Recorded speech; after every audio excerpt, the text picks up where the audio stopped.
கர்த்தருடைய பரிசுத்த நாமத்துக்கு மகிமை உண்டாவதாக. தானியேலின் புஸ்தகம் 9ஆம் அதிகாரம் 19ஆம் வசனம் வாசிக்கலாம். தானியேலின் புஸ்தகம் 9:19. ஆண்டவரே கேளும், ஆண்டவரே மன்னியும், ஆண்டவரே கவனியும். என் தேவனே, உம்முடைய நிமித்தமாக அதை தாமதியாமல் செய்யும். உம்முடைய நகரத்துக்கும் உம்முடைய ஜனத்துக்கும் உம்முடைய நாமம் தரிக்கப்பட்டிருக்கிறதே என்றேன். கர்த்தருடைய பரிசுத்த நாமத்துக்கு மகிமை உண்டாவதாக. இங்கே தானியேல் தாமதியாமல் செய்யும் என்று 3 காரியத்தை ஆண்டவருடைய சமூகத்தில் விண்ணப்பமாக வைக்கிறார்.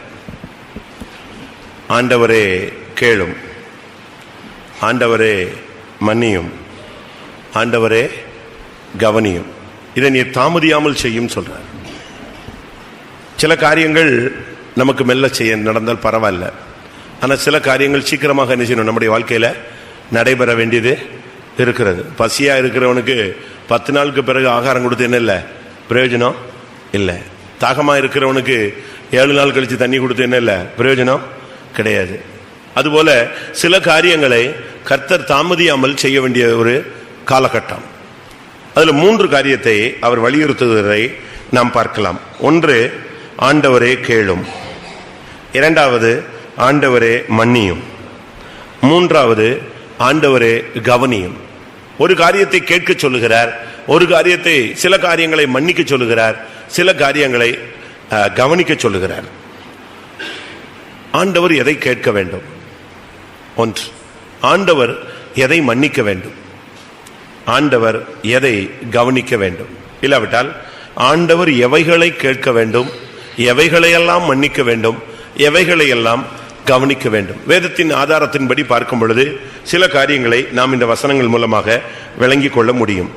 தாமதியாமல் இந்த காரியங்களை செய்ய வேண்டும் என்றும் அதற்குரிய ஒரு காரணத்தையும் அவர் சொல்லுகிறார். உம்முடைய நகரத்திற்கும் உம்முடைய ஜனத்துக்கும் உம்முடைய நாமம் தரிக்கப்பட்டிருக்கிறது. தேவநாமம் தரிக்கப்பட்ட ஜனங்களுடைய முதலாவது அவர்களுடைய காரியங்களை கர்த்தர் கேட்க வேண்டும். ஆண்டவரே கேளும். நீங்கள் வேதத்தின் வசனங்களில் பழைய ஏற்பாட்டில் புதிய ஏற்பாட்டில் இப்படி நாம் பல காரியங்களை பார்க்கும் பொழுது மனிதர்களுடைய சத்தத்தை கேட்கிறார்கள், சில நேரங்களில் கேட்கறதில்லை. ஆண்டவரும் நம்முடைய சத்தத்தை இந்த நாட்களில் கேட்க வேண்டிய ஒரு கட்டத்தில் நாம் தவித்து கொண்டிருக்கிறோம். ஆனால் நமக்கு இந்த நாட்களில் ஆண்டவர் கேட்க வேண்டிய சில காரியங்கள் இருக்கிறது. அதனால தான் அவன் சொல்றான், ஆண்டவரே கேளும், ஆண்டவரே மன்னியும், ஆண்டவரே கவனியும். முதலாவது, எதை ஆண்டவர் கேட்க வேண்டும்? நேரம் இருந்தால் இதை ஃபுல்லாவே நம்ம பார்க்கலாம். 2ஆம் ராஜாக்கள் 19ஆம் அதிகாரம் 16ஆம் வசனத்துல ஒரு மனுஷன் கேட்கிறான், ஆண்டவரே இந்த காரியத்தை கேளும். கர்த்தாவே, உமது செவியை சாய்த்து கேளும். கர்த்தாவே, நீர் உமது கண்களை திறந்து பாரும். சனகரிப் ஜீவனுள்ள தேவனை நிந்திக்கும்படிக்கு சொல்லி அனுப்பின வார்த்தைகளை கேளும். 2 ராஜாக்கள் 19:16 அங்கே ஒரு மனுஷன் இல்லாவிட்டால் ராஜா கர்த்தரை நோக்கி ஒரு விண்ணப்பம் பண்ணுகிறான். அவன் சொல்லுகிறான், கர்த்தாவே நீர் கேளும். எதை கேட்கணும்?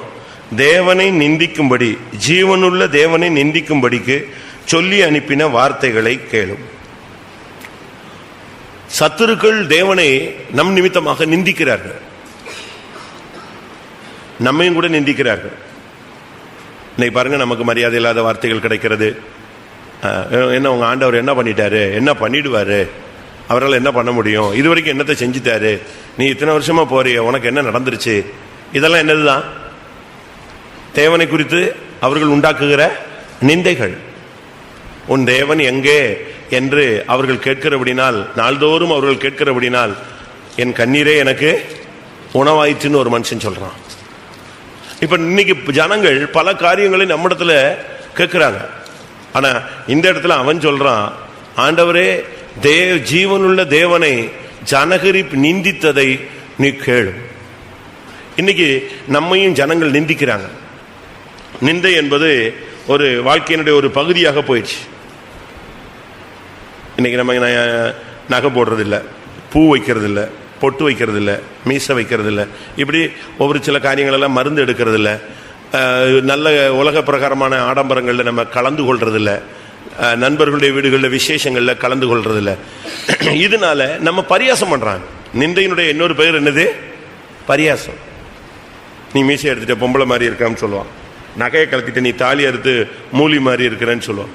இது எல்லாமே வேதத்தின் படி பார்த்தா என்னதுதான்?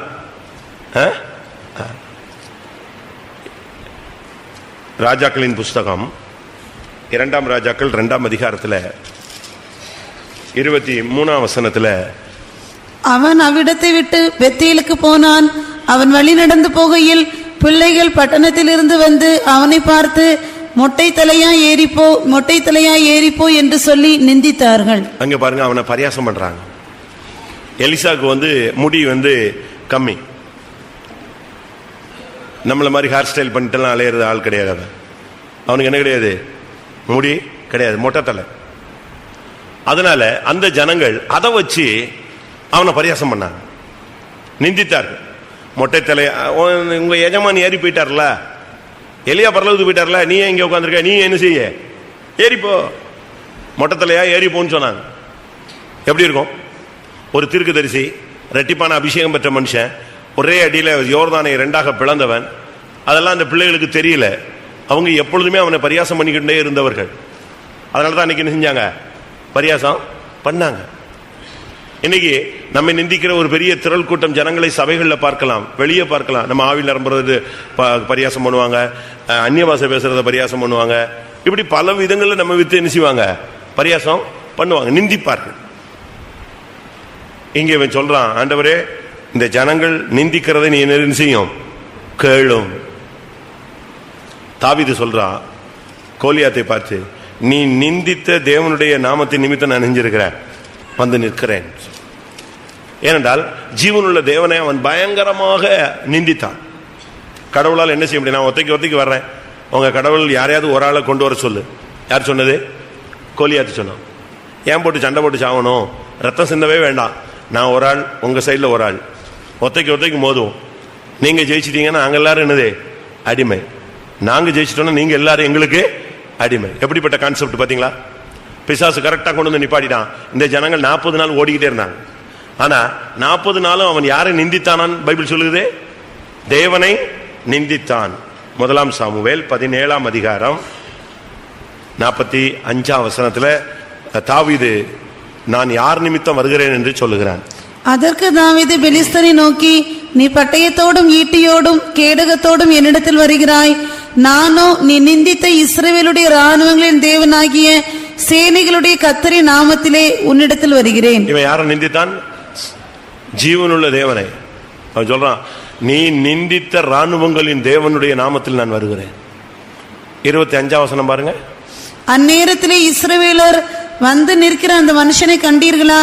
இஸ்ரவேலை நிந்திக்க வந்து நிற்கிறான். இஸ்ரவேலை நிந்திக்க வந்து நிற்கிறான். இஸ்ரவேலை நிந்திக்கிறது எவ்வளவு பெரிய குற்றம்! தேவனை நிந்திப்பது எவ்வளவு பெரிய ஒரு குற்றம்! நீங்க யோசிச்சு பாருங்க.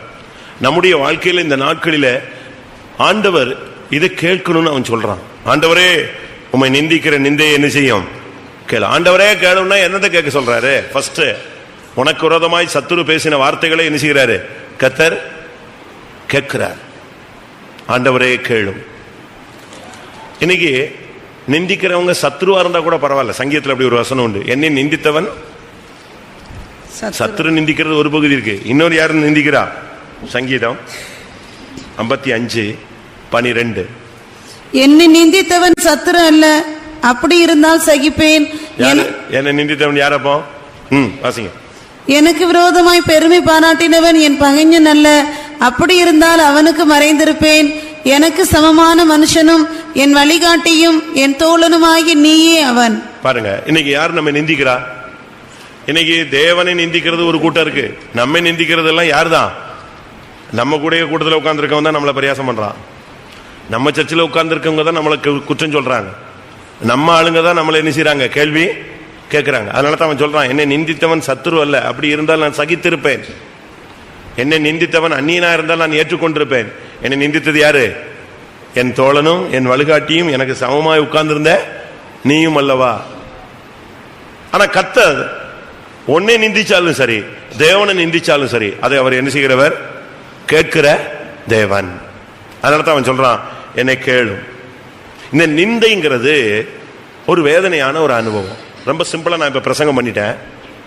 ஆனா அநியாயமா ஒரு குற்றச்சாட்டு வரும்போது தான் நம்மளால நிச்சய முடியாது, அதை ஏற்றுக்கொள்ள முடியாது. உட்காந்து அழுவாங்க, சாப்பிட முடியாது, தூக்கம் வராது, அப்படியே உக்கி உருகி ஒன்றும் இல்லாமல் போயிடுவாங்க. ஏனண்டா தன்னால சகிக்க முடியாத ஒரு வேதனை. இதை குறித்து சங்கீதக்காரன் சொல்றான், அந்த நிந்தை என் எலும்புகளுக்குள் போனதுன்னு சொல்றான். எலும்பு போச்சு, எலும்புக்குள்ள போச்சுன்னா என்ன நடக்கும்? எலும்பெல்லாம் உருக ஆரம்பிச்சிடும். 42 சங்கீதம் 10 நினைக்கிறேன். உன் தேவன் எங்கே என்று என் சத்துருக்கள் நாள்தோறும் என்னோட சொல்லி என்னை நிந்திப்பது என் எலும்புகளை உருவ குத்துகிறது போல் இருக்கிறது. எங்க குத்துற மாதிரி இருக்கு? எலும்பு குத்துற மாதிரி இருக்கு உள்ள. தேவன் எங்க? ஏன் அற்புதம் செய்ய சொல்லு, அடையாளம் செய்ய சொல்லு, ஏன் பதில் கொடுக்க மாட்டாரா? நீ தான் டெய்லி கோயிலுக்கு போறீல, எல்லாத்தையும் கலத்திட்டு இல்ல, ஒப்பு கொடுத்துட்டு இல்ல, வேற என்ன இன்னும் செய்யணும்? இப்படிலாம் கேட்பாங்க. அதனாலதான் இங்க இந்த இடத்துல அவர் சொல்றாரு, தானியேல் சொல்றாரு, ஆண்டவரே முதலாவது இந்த சத்துருக்கள் நிந்திக்கிற நிந்தை என்ன செய்யும் நீர் கேளும். உங்களுக்கு விரோதமா எப்படி பேசியிருக்காங்களா? நான் இதெல்லாம் லோடு கணக்கா லாரி கணக்கா வாங்கியிருக்கிறேன். ஒவ்வொரு இடத்துலையும் என்னெல்லாமோ பண்ணுவாங்க. நம்ம நன்மை செய்வோம், அது என்ன செய்யும் வேற மாதிரி எடுத்துக்குவாங்க. சில இடங்கள் நம்ம தீமை செய்வோம், அது மாட்டிக்கும். நன்மை செய்யணும் மாட்டிக்கிறோம், தீமை செஞ்சோம் மாட்டிக்கிறோம். நம்ம ஏதோ ஒரு வியூவில் செய்வோம், அது வேற வியூவில் என்ன செய்யும் திரும்ப வந்துடும் நமக்கு விரோதமாக. நிந்தைகள் என்பது கிறிஸ்தவ வாழ்க்கையினுடைய ஒரு பகுதி. 4 சப்ஜெக்ட்னா அதுல ஒரு சப்ஜெக்ட் என்னது? நிந்தை, அவமானம், கேவலம், இதெல்லாம் நிச்சயமா வரும். ஆனா தேவன் இதை பார்த்துட்டு அப்படி போயிடுவார்னு சொல்ல முடியாது. நிச்சயமா கேட்கிறவர். யோபுடைய நண்பர்கள் வந்தாங்க, முதல்ல உட்காந்து அவரை பார்த்து அடையாளம் தெரியலன்னு உட்காந்து அழுதவங்க டைம் போக போக என்ன செய்ய ஆரம்பிச்சிட்டாங்க? ஸ்டார்ட் பண்ண ஆரம்பிச்சிட்டாங்க. யோபு எத்தனை தடவை நிந்திச்சாங்க சொல்லுங்க? யோபு 19:3. இப்போது 10 தரம் என்னை நிந்தித்தீர்கள். 10 தரம் நீங்கள் என்ன செஞ்சிட்டீங்க என்னைய? அப்போ ஒரு நிந்தை அல்ல, எத்தனை நிந்தை சொல்லுங்க? அப்ப 10 விதமான கேவலமான குற்றச்சாட்டு யார் மேல வந்தது? யோபு மேல வந்துச்சு. ஆனா பைபிள் சொல்லுகிறது அவன் யாரு? உத்தமன், தேவனுக்கு பயந்தவன், சன்மார்க்கன், பொல்லாப்புக்கு விலகினவன். ஆனா அவன் மேல வந்த குற்றச்சாட்டு என்னது? இப்ப உங்க மேலையும் பாருங்க பயங்கரமான குற்றச்சாட்டு வரும். பாலிய பிராயம் வந்துட்டாலே சில குற்றச்சாட்டு அதுக்கு சொந்தமானது. கல்யாணம் ஆன பிறகு சில குற்றச்சாட்டு வரும். நம்ம சிரிச்சு பேசிட்டோம்னா அதுல சில குற்றச்சாட்டு. சில இடங்களுக்கு போகக்கூடாத இடத்துக்கு போயிட்டா அதுக்கு பல குற்றச்சாட்டு. எல்லாத்துக்குமே குற்றச்சாட்டு. ஜனங்கள் அவன் என்ன கண்ணாடி போட்டிருக்கான்னு நமக்கு என்ன செய்யாது, தெரியாது. இப்ப நீங்க எல்லாம் ஒரு சிலர்லாம் ஃபெக்ஸ் போட்டிருப்பீங்க, அது ஷார்ட்டா லாங்காங்கிறது யாருக்கு தான் தெரியும்?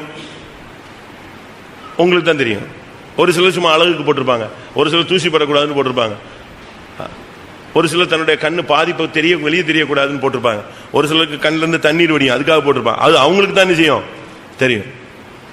ஒரு சிலர் பார்த்தா தான் பார்க்கறது யாருக்குமே தெரியக்கூடாதுன்னு டார்க்கா அடிச்சிருப்பான். உள்ள கண்ணை தேடி பார்த்தா கூட கண் தெரியாது. ஆனா அவங்க கண்ணு உள்ள இருந்து கிளியரா எல்லாரையும் கருப்பா பார்த்துக்கிட்டே இருக்கு. கண்ணாடி கலர் எப்படி இருக்கோ அந்த லெவல்ல தான் என்ன செய்யும் எல்லாமே தெரியும். குதிரைக்கு பச்சை கண்ணாடி போட்டு விட்டா என்ன ஆகும்? குதிரைக்கு பச்சை கண்ணாடி போட்டு விட்டுட்டா புல்லு போடுறவனுடைய தலைமுடியும் புல்லு மாதிரி தான் தெரியும், மீசையும் புல்லு மாதிரி தான் தெரியும், தாடியும் எப்படி தான் தெரியும்? புல்லு மாதிரி தான் தெரியும். நீ போட்டிருக்க கண்ணாடி தான் ரொம்ப முக்கியம். கலர். நம்மை பத்தி பல விதங்களில் நிந்திப்பாங்க, ஒரு நிந்தை அல்ல. யோபு சொல்றார், 10 விசை நீங்கள் என்னை நிந்தித்தீர்கள். 10 விதமான குற்றச்சாட்டு. உன் பிள்ளைலாம் ஏன் செத்துச்சு தெரியுமா? உன் பிள்ளைங்கள்லாம் தேவனுக்கு விரோதமா பாவம் செஞ்சாங்க, அப்படி ஒரு வசனம் இருக்கு. அதனால செத்திருக்கலாம் அப்படின்னு ஒரு கொஸ்டினை வச்சுதான் பேசினாங்க. அப்போ ஒவ்வொரு பாயிண்ட் வரும்போதும் அவனுக்கு என்ன வரும்? அவனே 10 பிள்ளை செத்து போச்சுன்னு இருக்கான், இப்ப செத்து போனதுக்கு இவங்க காரணம் சொல்றானா? எப்படி இருக்குன்னு யோசிச்சு பாருங்க. ஒவ்வொன்றும் ஒவ்வொரு பாயிண்ட் அவனை வேதனைப்படுத்தினது. ஆனா வேதம் சொல்லுகிறது, யார் நம்ம நிந்திச்சாலும், ஆண்டவர் தன்னை நிந்திச்சாலும், இல்லாவிட்டா ஜனங்கள் தன்னுடைய ஜனங்களை நிந்தித்தாலும், ஆண்டவர் நிந்தித்தாலும் ஆண்டவர் என்ன செய்றார்? அதை கேட்கிறார். எசேக்கியேல் 35 12. இஸ்ரவேலின் மலைகள் பாழாக்கப்பட்டு எங்களுக்கு இரையாக கொடுக்கப்பட்டது என்று நீ அவைகளுக்கு விரோதமாய் சொன்ன உன் நிந்தனைகளை எல்லாம் கர்த்தராகிய நான் கேட்டேன் என்று அப்பொழுது அறிந்து கொள்வாய். ஆண்டவர் சொல்றாரு பாத்தீங்களா, நீ எனக்கு அவைகளுக்கு விரோதமாய் சொன்ன உன் நிந்தனைகளை எல்லாம் நான் என்ன செய்தேன், கேட்டேன். இவன் சொல்றான், ஆண்டவரே கேளும். கேட்டாரா இல்லையா? உங்களுக்கு விரோதமா யாராவது ஏதாவது சொல்லிட்டாங்க, அப்படி பண்ணிட்டாங்க எப்படி பண்ணிட்டாங்கன்னு சொன்னா நீங்க ஆண்டவரே அதை கேளுன்னு சொல்லுங்க. நீங்க அதை வச்சுக்கிட்டு அப்படியே உட்காந்து ஏசப்பா இப்படி சொல்லிட்டாங்களே, நான் அதோட ஊழியத்தை விட்டு போயிடலாம், கோயிலுக்கே போகக்கூடாது, செத்து போயிடலாம் அப்படிலாம் பேசக்கூடாது. என்னைய ஒரு இடத்துல சொல்லிட்டாங்க, காசு பயங்கரமா சேர்த்து வச்சுட்டாரு, புறப்பட்டுட்டாருன்ட்டான். எப்படி இருக்கும்? காசு ரொம்ப சேர்த்துட்டாரு, கிளம்பிட்டாரு அப்படின்னு. நான் எங்க கிளம்புறேன்? நான் தான் ஃபெய்த்தோட தானே இருக்கேன். இவன் எழுதி போட்டான். சென்ட்ரல் பாஸ்டர் வாசிச்சுட்டு, நீ என்னப்பா காசுலாம் சேர்த்து வச்சுட்டு கிளம்பிட்டியான்னு. நான் சொன்னேன், ஃபெய்த்தோம் வாங்க, ஏன்ட்ட இப்போ பேக்கில் பாருங்க, அவங்க சொன்ன அமௌண்ட் இருக்கான்னு பாருங்க ஃபர்ஸ்ட்டு. அவன் லட்சக்கணக்கில் சொல்லியிருக்கான், என்கிட்ட 1000 கணக்கில் தான் என்ன செய்யுது, பணமே இருக்கு.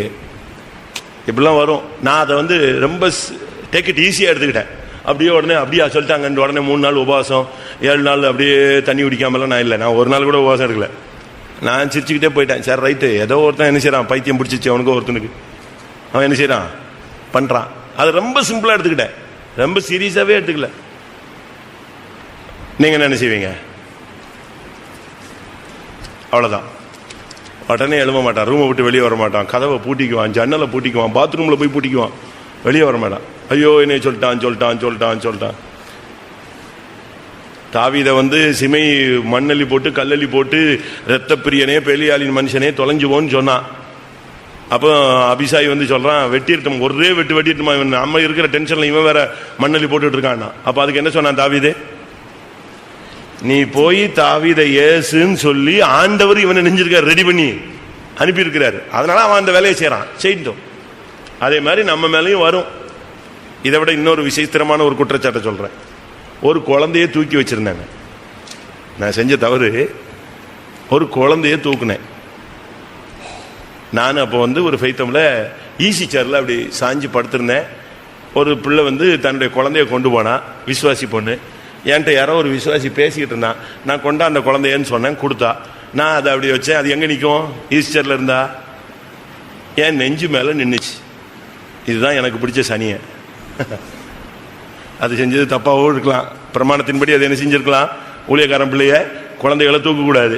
சரி ரைட். நான் அன்னைக்கு எந்த இதுலையோ செஞ்சுவிட்டேன். ஒரு ட்ரிப்பு அது கிட்ட இருந்தவன் கிளப்பி விட்டானா, இல்லை அவளே போய் கிளப்பி விட்டாளா, என்னவோ தெரில, அச்சாம்பா அழகாக வெடிச்சுது. அது அட்டகாசமாக வெடிச்சுது. இன்னைக்கு வரைக்கும் வெடிச்சுக்கிட்டு இருக்கு. நான் நாசரேத்து வந்த பிறகு, நான் சொல்றது வந்து 15 வருஷத்துக்கு முன்னால, நாசரேத்தில் ஒரு வீட்டில் டெத் வீட்டில் இருக்கிற ஒருத்தன் ஃபோன் அடிச்சு சொல்கிறான், என்னென்ன உங்கள் மேலே அடுத்த ஒரு ஸ்கட்டு புறப்பட்டு வருதுண்ணா. இல்லை இது 15 வருஷத்துக்கு முன்னால் உள்ளதுடா. ஆமாம் அது இப்போ ரினியூ ஆகிருக்குண்ணா. சரி ரைட். ஏன்னா இப்போ ஒரு டெத் வீட்டில் இருக்கேன், எனக்கு இதுதான் மண்டையில் ஓடிக்கிட்டு இருக்கு. நீ இப்போ இந்த கதை என்ன செய்யாது, என் மண்டையில் ஏறாது. எப்படி இருக்கும் யோசிச்சு பாருங்க. இதெல்லாம் உலகத்தில் அது வாட்டுக்கு விடுவான். அவனுக்கு என்னங்க, ஒருத்தன் ஆண்டவர் மண்ணினால எல்லாம் உண்டாக்குனாரு, எதை ஊதி விட்டாரு, ஜீவ சுவாசம். நம்ம ஆளுங்களும் அந்த வேலையை ரொம்ப ஸ்பீடாக செய்வான். ஒருத்தன் கண் வைப்பான், ஒருத்தன் மூக்கு வைப்பான், ஒருத்தன் வாய் வைப்பான், ஒருத்தன் காது வைப்பான், டப்பன்னு வைப்பான். சரட்டுன்னு வந்தவன் அது உனக்கு தெரியுமான்னு ஒரு ஊதுவான் பாருங்க, சரன்னு. அதுக்கு பிறகு அது நிழல் உலகத்தில் உலாவ ஆரம்பிச்சிடும். நான் பார்த்தேன், அங்கே பார்த்தேன், இங்கே பார்த்தேன், அதை பார்த்தேன், இதை பார்த்தேன். நிந்தனைகள். அதனால தான் இவன் சொல்றான், ஆண்டவரே அதை என்ன செய்யும், நீரே கேளும். நான் ஒரு ஜெபம் மட்டும் பண்ணேன், ஆண்டவரை இப்படி கிளப்பி விட்டானே, இப்படி சொல்லிவிட்டானே, இவனை எனக்கு காட்டணும். நானும் ட்ரை பண்ணி பார்த்தேன், அவன் கிடைக்கவே இல்லை. என்ன பண்றேன்னு எனக்கு தெரியல. இப்படி சொல்லிட்டானே, இப்படி சொல்லிட்டானே, லெட்டர் போட்டு விட்டானே, இப்படிலாம் பண்ணிட்டானே. இது யாரு, ஆனா பொண்ணா, விசுவாசியா அவிசுவாசியா, எந்த ஊர்ல இருந்து போட்டான், இப்படி குழம்பிக்கிட்டே இருந்தேன். கடைசியில் நான் ஒரு ஜெபம் பண்ணி விட்டேன், எனக்கு அவனை பார்க்கணும்.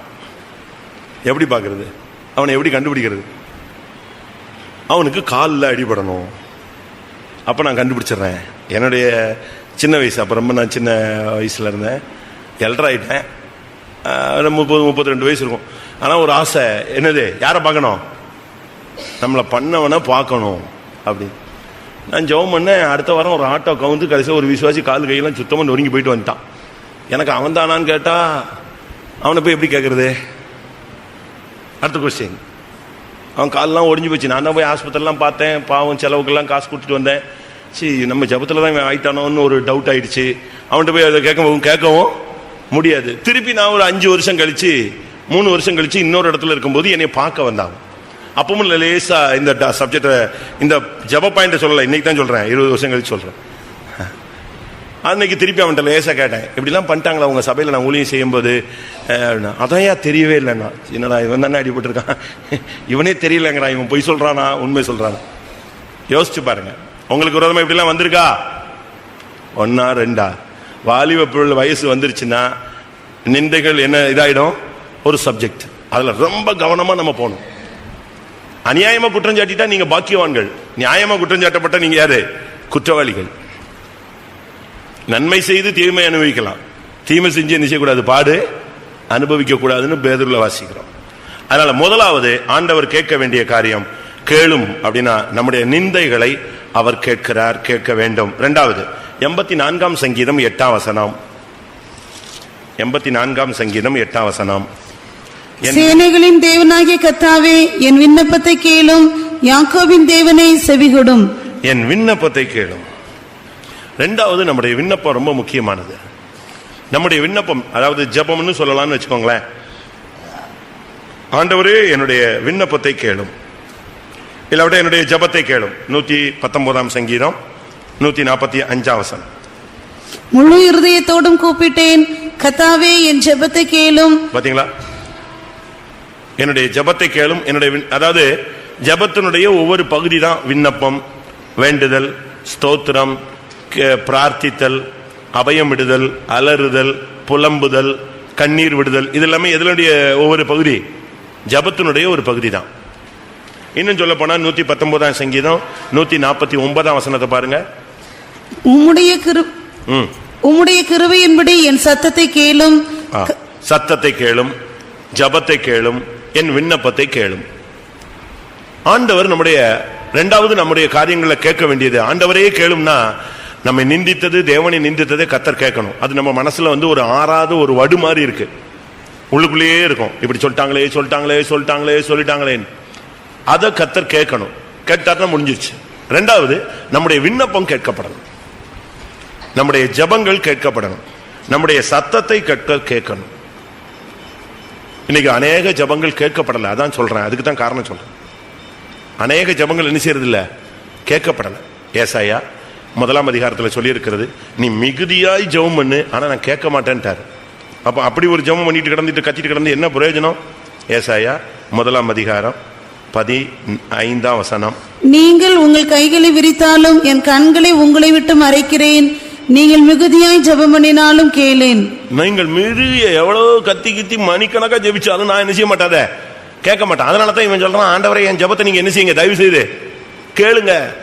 சில நேரத்தில் நீங்க புருஷன் போய் ஏப்பா அதுப்பா இதுப்பா, நீ கம்முனு எனக்கு தெரியுன்றான். இல்ல நான் ஒரு ட்ரிப் பேசிக்கிறேன், அதை கேளுங்க, அதுக்கு பிறகு நீங்க சொல்லுங்க அப்படிமீங்க. நீ இப்படித்தான் சொல்லுவேன், நான் பண்றதெல்லாம் இப்படிதான்மா. ஏன்னா நம்முடைய ஜெபங்கள்ல உள்ளதான வித்தியாச தன்மைகள். சிலர் ஜெபம் ஜெபமே பாவமா மாறிடுது, சிலருடைய ஜெபம் ரிவர்ஸ் ஆயிருது. இந்த சில போஸ்ட்ல போடுவான், இஃப் அன்டெலிவர் என்ன செய்யணும், ப்ளீஸ் ரிட்டர்ன் டு எங்க வந்துரு, திருப்பி இதே அட்ரஸ்க்கு என்னை திருப்பி அனுப்பிடுமா. வாசிங்க அந்த வசனம். இப்படி ஒரு வசனம் இருக்கு, என் ஜெபம் திரும்ப என் மடியிலேயே வந்தது. சங்கீதம் 35:13. அவர்கள் வியாதியாய் இருந்தபோது 8 என் உடுப்பாய் இருந்தது, நான் உபவாசத்தால் என் ஆத்மாவை உபத்திரப்படுத்தினேன், என் ஜெபமும் என் மடியிலே திரும்ப வந்தது. எங்க வந்துச்சு? இது போய் எங்க சேரணும்? ஆண்டவருடைய மடியில போய் சேர வேண்டிய ஜெபம் எங்க வந்துருச்சு? ரிவர்ஸ் ஆகி நம்ம மடியில உட்கார்ந்துருச்சுன்னா என்ன பிரயோஜனம்? அப்ளிகேஷன் போட்டுட்டு ரிஜெக்ட்ல திருப்பி வந்தா என்ன பிரயோஜனம்? அதே மாதிரிதான். அதனாலதான் இந்த இடத்துல அவர் சொல்றாரு, ஆண்டவரே கேளும், என் விண்ணப்பத்தை கேளும், என் ஜபத்தை கேளும், என் கண்ணீரின் சத்தத்தை கேளும், என் ஜபத்துடைய சத்தத்தை கேளும், உம்முடைய கிருபையின்படி என்னை உயிர்ப்பியும், உம்முடைய பிரமாணங்களை எனக்கு கற்றுத்தாரும். அப்படிலாம் வசனம் இருக்கு. வாசிங்க மறுபடியும். 119:45 145. முழு இருதயத்தோடு கூப்பிட்டேன். கர்த்தாவே, என் ஜெபத்தை கேளும். உம்முடைய பிரமாணங்களை கைக்கொள்ளுவேன். ஒரு தீர்மானம் எடுக்கிறான் இந்த இடத்துல. என் ஜெபத்தை மட்டும் கேளுங்க, இனிமே நான் என்ன செய்வேன்? கரெக்டா பிரமாணத்தை ஃபாலோ பண்ணுவேன், வசனத்துக்கு கீழ்ப்படிவேன், நான் இனிமே இப்படிப்பட்ட தப்பு செய்ய மாட்டேன். அதே 119 149. உம்முடைய கிருபையின்படி என் சத்தத்தை கேளும். கர்த்தாவே, உம்முடைய நியாயத்தின்படி என்னை உயிர்ப்பியும். என் ஜெபத்தை கேட்கறது மாத்திரமல்ல, என்னை என்ன செஞ்சிருங்க? உயிர்ப்பியுங்க. நான் உம்முடைய பிரமாணத்தை ஃபாலோ பண்ணுவேன். அழகான ஒரு ஜெபம். அதனால இந்த இடத்துல சொல்றான், ஆண்டவரே என் விண்ணப்பத்தை கேளும். ஒரு ட்ரிப் கேளுங்க, என்னுடைய ஜெபத்துக்கு நீங்க பதில் கொடுங்க, கேட்டு பாருங்க. நம்ம முதலாவது ஆண்டவர் நம்முடைய சத்தத்தை கேட்கிறாருன்னு விசுவாசத்தில் இருக்கணும். கேட்கிறாரா இல்லையா? கட்டாயம் கேட்கிறார். நீங்க சும்மா உட்காந்துட்டு கர்த்தாவே 2 அதிகாரம் படிப்பேன் அப்படின்னா கூட அது என்ன செய்வாரு? இவன் என்னத்த 2 அதிகாரம் படிக்கிறதுப்பா, வேலையை பார்த்து போ அப்படின்னா போயிடுவாரு. அப்படிலாம் போக மாட்டாரு, கரெக்டா கேட்பாரு. பொருத்தனைங்கிறது அவருக்கு ரொம்ப இன்ட்ரெஸ்டான சப்ஜெக்ட். ஒருத்தன் பொருத்தனை பண்ணிட்டான், அதை ரொம்ப கவனமா கத்தர் கேட்பாராம். வாசிங்க அப்படி ஒரு வசனம் கேட்கிறார். 61 சங்கீதம் 58 வசனமா வாசிங்க. கேட்கிறார் 61 இல்லையா? 61:5 வாசிங்க. சாரி, தேவனே, நீர் என் பொருத்தனைகளை கேட்டீர். கரெக்டா கேட்பார், மறந்தே போக மாட்டார். யாக்கோபு ஒரு பொருத்தனை பண்ணிட்டு 20 வருஷம் அதை மறந்துட்டானா. 20வது வருஷத்துல அவன்கிட்ட பேசும் பொழுது ஆண்டவர் பாருங்க எப்படி நாசுக்கா பேசுறாரு பாருங்க. மகனே, நான் உனக்கு தரிசனமான இடத்தில் அப்படின்னு சொல்லல. என்ன செஞ்சாரு? நீ எனக்கு பொருத்தனை பண்ணின இடத்தில் உனக்கு தரிசனமான தேவன். அப்படியாவது கொஞ்சம் மண்டையில ஏறுதா, கொஞ்சமாவது அவனுக்கு சூடு சோர்னை வருதான்னு பார்த்தாரு. அது சுத்தமா மரமாட்ட மாதிரி ஒன்னும் ஒர்க் அவுட் ஆகுது. வாசிங்க அந்த வசனம், ஆதியாகமத்துல 31:13. நீ தூணுக்கு அபிஷேகம் செய்து எனக்கு ஒரு பொருத்தனையை பண்ணின பெத்தேலிலே.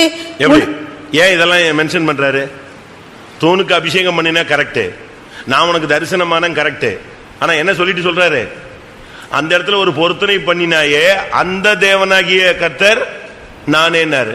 திருப்பி அவனுக்கு எது ஓடல, ஒன்னும் வேலை செய்யல. சூழ்நிலைகளின் மத்தியில் நீங்கள் என்னென்ன பொருத்தனை பண்ணீங்க அதெல்லாம் கர்த்தர் கேட்கிறார். சரி, நம்ம சப்ஜெக்ட்டுக்கு வருவோம். ஆண்டவரே, என் ஜெபத்தை கேளும், என்னை நிந்தித்த நிந்தனையை கேளும். 1. 2வது என்னுடைய ஜெபத்தை கேளும். 3வது எரேமியா 18:19.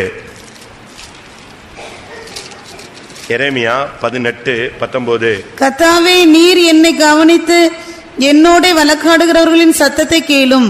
வழக்காடுகிறவர்களின் சத்தம். முதலாவது நிந்தித்தவர்களுடைய சத்தத்தை கேளும். 2வது யாருடைய சத்தம்? வழக்காடுகிறவர்களுடைய சத்தம். இன்னைக்கு நமக்கு நம்மோட பயங்கரமா வழக்காடுறாங்க. மற்ற சபக்காரன் வழக்காடுறான், நம்ம சபக்காரனை வழக்காடுறான், ஊழியக்காரனும் வழக்காடுறாங்க, விசுவாசிகளும் வழக்காடுறாங்க. இன்னைக்கு பாருங்க, இந்தியாவில் எத்தனையோ 1000 வழக்குகள் என்ன செய்யுது கோர்ட்ல அப்படி தேங்கி கிடக்குது. எத்தனையோ 1000 வழக்குகள். இப்ப சமீபத்தில் ஒரு புதுசா ஒரு சட்டம் கொண்டு வந்திருக்காங்க. என்ன அதாலத்தா, லோக் அதாலத், ஒரு புதுசா ஒன்று கொண்டு வந்திருக்காங்க. அதாவது எல்லா கேஸையும் ஜெயிலில் போய் உட்காந்தே விசாரிக்கிறது. அப்படி விசாரிச்சதுல இப்போ எத்தனையோ வருஷமா உள்ள கிடந்தவெல்லாம் எங்க வந்துட்டான்? போன வாரம் வெளியே வந்துட்டான். ஆயிரக்கணக்கான பேர். ஏன்னா இது விசாரணை சீனியாரிட்டியில போட்டு விட்டா இவன் ஜெயில கிடந்தே செத்து போயிடுவான். இப்ப கவர்மெண்ட் ஒரு புது சிஸ்டம் கொண்டு வந்து பட்டன்னு அவ்வளோ கேஸையும் வழக்கு எல்லாத்தையும் விசாரிக்கிறது. அவனுக்கு 4 வருஷம் ஜெயில் போடணும். இவன் விசாரணைன்னு சொல்லிட்டு எத்தனை வருஷம் இருக்கான்? உள்ள 7 வருஷம் இருக்கான். அது தப்பு இல்லையா? உடனே இப்ப பாருங்க, நீங்க சமீபத்தில் பேப்பர்ல படிச்சிருப்பீங்க, தமிழ்நாட்டிலேயே எத்தனையோ ஆயிரக்கணக்கான பேர் நெஞ்சிட்டாங்க, விடுதலை ஆயிட்டான் ஒரே நாள்ல. காலையில் உட்காந்து நீ என்ன தப்பு செஞ்ச, தப்பு ஏத்துக்கிட்டியா? ஏத்துக்கிற, ரைட். எத்தனை ஆயிரம் ஃபைன் கட்டுவேன், உடனே கட்டு. உடனே நீ தப்பு செஞ்சானா? ஆமா தப்பு செஞ்ச. அதுக்கு எத்தனை வருஷம் இருந்திருக்க? இந்த சட்டத்தின்படி இந்த ஆளுக்கு எத்தனை வருஷம் தான் இருக்கணும்? 6 மாசம் தான். 1.5 வருஷம் இருக்கான், வெளியே அனுப்பு. உடனே. இதே போல நம்முடைய வழக்கம் ஆண்டவர்கிட்ட கிடக்கு. இருக்கா? பைபிள்ல சொல்லி இருக்கிறது, சியோனின் வழக்கு, விதவையின் வழக்கு, ஏழையின் வழக்கு. இப்படிலாம் பல வழக்குகளை பத்தி பைபிள் சொல்லுது. ராகேல் சொல்றா, என்னுடைய வழக்கு. ராகேலுக்கு ஒரு வழக்கு இருக்கு. இப்படிலாம் பைபிள்ல நீங்க எத்தனையோ காரியங்களை படிக்கலாம். ஆண்டவர் சொல்றாரு, யூதாவோடு எனக்கு ஒரு வழக்கு இருக்குன்னு. அவன் பண்ண சேட்டைக்கு என்னது? ஆண்டவருக்கு வழக்கு யார் மேல இருக்கு? யூதாவிட்ட சொல்றாரு, உன்னோட எனக்கு ஒரு வழக்கு இருக்கு. இப்படி பார்த்தா நம்மோடு வழக்காடுகளுடைய சத்தத்தை, வழக்காடுறவன் என்ன சொல்றான்? உன் மேல குற்றம் சொல்றான். வழக்காடுறவன் என்ன சொல்றான்? நமக்கு ஆப்போசிட் டீம் என்ன செய்யுது? நமக்கு விரோதமா குற்றம் தானே சொல்றான். அதனால தான் அந்த இடத்துல சொல்லி இருக்கிறது, ஆண்டவரே எங்களோடு வழக்காடுகளுடைய சத்தத்தை நீர் கேளும். என்னோடு வழக்காடுகளின் சத்தத்தை கேளும். வழக்காடுறவன் என்ன சொல்லுவான்? நீ பரிசுத்தவன் சொல்லுவான். என் இடத்த எடுத்துட்டான், என் பணத்தை எடுத்துட்டான், என் வாழ்க்கையை கெடுத்துட்டான், இவன் விசுவாசியா, இவன்லாம் பைபிள் தூக்க லாயக்கா, இவன் ஏன் பெந்தேவஸுக்கு போறான் சொல்றானா? இன்னைக்கு இதுதான் சொல்லி கொடுத்தாங்களா அப்படிமாங்க. நீங்க கூட்டம் முடிச்சுட்டு இன்னைக்கு ஒரு ருத்ரதாண்டவ வீட்டில் போய் ஆடிட்டீங்கன்னா என்ன நடக்கும்?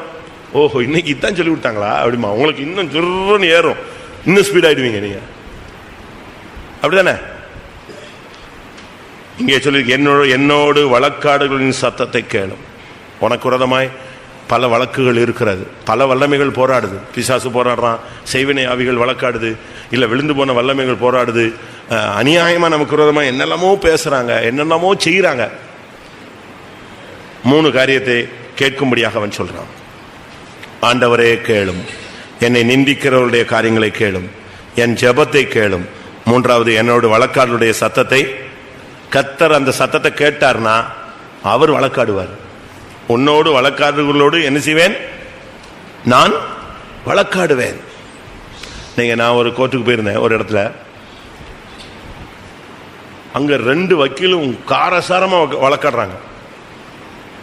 இவன் அவர் லார்ட், அவர் ஆனர், அவர் இவர்னு கத்துறான் போட்டு, அவன் இவன் இல்லவே இல்லைன்ட்டு அவன் கத்துறான். 2 பேரும் பயங்கரமா பேசுறாங்க. அந்த ஜட்ஜி கால் ஊனமான ஆளு. அவரு அழகாக நொண்டி நொண்டி அதில் உட்காந்துக்கிட்டாரு, அந்த ஜட்ஜோட சீட்ல உட்காந்துக்கிட்டாரு. இவங்க புட்டிச்சு கத்துறான் 2 பேரும். ஜனங்களெல்லாம் என்ன நடக்க போகுதுன்னு பார்த்துட்டு இருக்காங்க. ஜட்ஜி பேனாவை சுத்தி விட்டுட்டு இருக்காரு. எல்லாரும் பார்த்துட்டு இருக்காங்க, என்னடா ஜட்ஜி பேனாவை சுத்தி விட்டுட்டு இருக்காங்க. இவங்க 2 பேரும் நிஞ்சிட்டு இருக்காங்க. பயங்கரமான வழக்காடு, ரொம்ப காரசாரமா போகுது. ஜனங்கள்லாம் ஜன்னல்ல, அங்க நானும் ஒரு ஜன்னல் நின்று பார்த்துட்டு இருக்கேன், என்ன பண்ண போறான் அந்த ஜட்ஜின்.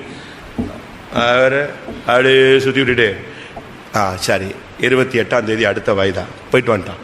இவன் 2 பேரும் கத்தி ஓச்சு போயிட்டாங்க, எந்திச்சு வெளியே வந்துட்டான். இவங்களை கத்த விட்டு அவன் சும்மா போறதில்ல, அவன் நோட் பண்ணிக்கிட்டே இருக்கான். அவனுக்கு இவங்க கத்துறது முக்கியம் இல்லை, எது முக்கியம்? என்ன பாயிண்ட் இவன் வழக்காடுறான், இவன் நிரூபிக்க பார்க்கறானா, இவன் தப்புறதுக்கு பார்க்கறானா, இதுதான் நோட்டு. அவ்வளவுதான், ரைட், நோட் பண்ணிக்கிட்டேன், ஓகே, அடுத்த விசாரணை அடுத்த வாரம் 28 போயிட்டு வந்துட்டான். இவன் 2 பேரும் வெளியே வந்துட்டு, என்னாச்சு? அதான் போட்டார வாய்தா, போயிட்டு வா, கிளம்பு. அதே மாதிரி ஜட்ஜ்மெண்ட் அன்னைக்கு பார்த்தீங்கன்னா அப்படியே கோர்ட் நிசப்தமாக இருந்துச்சு. வந்தா டக்கு டக்கு டக்கு டக்குன்னு ஒரு தீர்ப்பு, அவ்வளோதான். தீர்ப்பு மோசமாக இருந்தால் பேனா வெனிஞ்சிடுறாங்க. அப்படி நிப்ப டப்புன்னு ஒரு ஒடி ஒடிச்சு தூக்கி போட்டு அடுத்த பேனா எடுத்துவான். தீர்ப்பு கசப்பான தீர்ப்பு. கர்த்தர் இந்த வழக்கெல்லாம் என்ன செய்யறாரு? கேட்கிறாரு. ஏழையின் வழக்கு இங்கே ஏறாது, அம்பலத்தில் ஏறாது, ஆனா எங்க ஏறும்? மேலே ஏறும். ஏனென்றால் அவர் ஐஸ்வர்யவானை மதிக்கிறது இல்லை, பைபிள் அப்படி சொல்லுது. ஏழைகளுடைய வழக்கு அவருக்கு கட்டாயம் என்ன செய்யும்? ஏறும். அவர் நியாயம் விசாரிப்பார், சத்தியத்தின்படி நியாயம் விசாரிப்பார், பக்தி இல்லாதவர்களோடு அவர் வழக்காடுவார். இப்படிலாம் பைபிள்ல சொல்லியிருக்கு. 2வதாக, ஆண்டவரே, சப்ஜெக்ட் வாங்க, ஆண்டவரே மன்னியும். ஆண்டவரே கேளும், என்னை நிந்திக்கிறவனுடைய சத்தத்தை கேளும், என்னுடைய ஜபத்தை கேளும், என்னோடு வழக்காடுடைய சத்தத்தை கேளும். அடுத்த பாயிண்ட் என்ன எதுல வர்றாரு? ஆண்டவரே எனக்கு மன்னியும். நம்முடைய பகுதியில் சில காரியங்களுக்கு நம்ம மன்னிப்பு கேட்டே ஆகும். மனுஷன்ட்ட மன்னிப்பு கேட்கறது ஒன்று இருக்கு, அடுத்து தேவனிடத்துல மன்னிப்பு கேட்கறது ஒன்று இருக்கு. பாஸ்டர் டிவி அழகா சொல்லுவாரு, உன்னை கூட நீ மன்னிக்கணும் பாரு.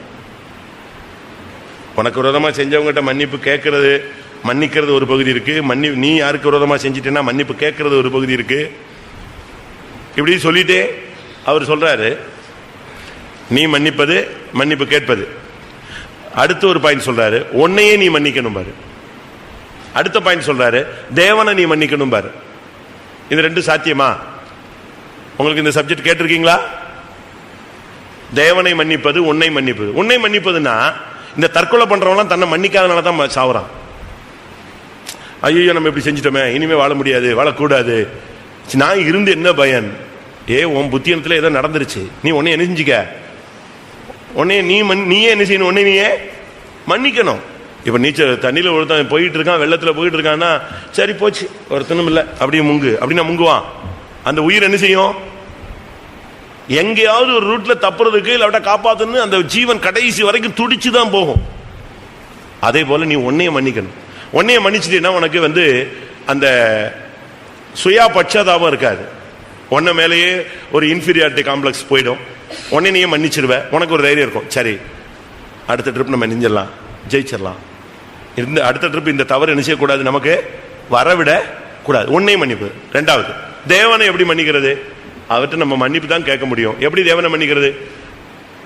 நம்ம விசுவாசிகள் ஊழியக்காரர்களுக்கு பிரச்சனையே ஆண்டவர் தான். இந்த ஆண்டவர் சரியில்லை, அவனை பண்ணிட்டார், என்னைய விட்டுட்டார், என்னைய கையை விட்டார். ஆண்டவர் மேல கோபம் இருக்கா? இருக்கா இல்லையா? வெளியே சொல்லலனாலும் படுத்துக்கிட்டே புலம்பிக்கிட்டே இருப்பீங்க. 2 பேர் போனோம், அவனுக்கு வேலை கிடைச்சிச்சு, அப்ப எனக்கு கிடைக்கல, அப்ப ஆண்டவர் என்னைய கை விட்டு. இப்ப யார் மேல கோபம் வருது? யோனாவுக்கும் யாருக்கும் பிரச்சனை? யோனாவுக்கும் நினிவே ஜனங்களுக்கும் பிரச்சனையா? நினிவேல யோனா பிடிச்ச அவனை அடிச்சானா? ஒண்ணுமே கிடையாது. அவனுக்கு பிரச்சனையே யார் தான்? என்ன இப்படி பாக்குறீங்க? யோனாவுக்கு யார் மேல வருத்தம்? ஆண்டவர் மேலதான். யோனாவே நீ எரிச்சலா இருப்பது நல்லதோ? அடிச்சுட்டான். யார? ஆண்டவரை விழுந்து கொதறிட்டான். நான் சாகிற வரைக்கும் இப்படி இருந்தா உமக்கு என்ன? நான் தான் வரமாட்டேன்னு ஊரை விட்டு ஊரை ஓடி வேற கப்பல்ல ஏறி எங்கேயோ போய் தொலைஞ்ச என்னை விட்டுற வேண்டியதானே? திருப்பி இங்க கொண்டு வந்து பிரசங்கம் பண்ண வச்சு அவனை இந்த இப்படிலாம் செய்வீர்னு எனக்கு என்ன செய்யும் ஏற்கனவே தெரியும் அப்படிங்கிறான். இப்ப இந்த கோபம் முழுசு யார் மேல வந்துருச்சு? அவனுக்கு மனைவி மேல வந்துச்சா, புருஷன் மேல வந்துச்சா, அக்கா மேல வந்துச்சா, இல்ல நினிவே ராஜா ஏன்டா இப்படி போய் மனம் திரும்பிட்டான்னு அவன் மேல கோபம் வந்துச்சா? அவனுக்கு முழு கோபம் கர்த்தர் மேலதான். விட்டிருந்தா பேசாம தரிசிச்சு போய் சேர்ந்துருப்பேன். இந்த கப்பலை போட்டு குழப்பி அவனை போட்டு எல்லாத்தையும் போட்டு பண்ணிட்டார். இதே மாதிரி நம்ம ஆளுங்களுக்கு பாதி பேருக்கு யார் மேல கோபம் இருக்கு?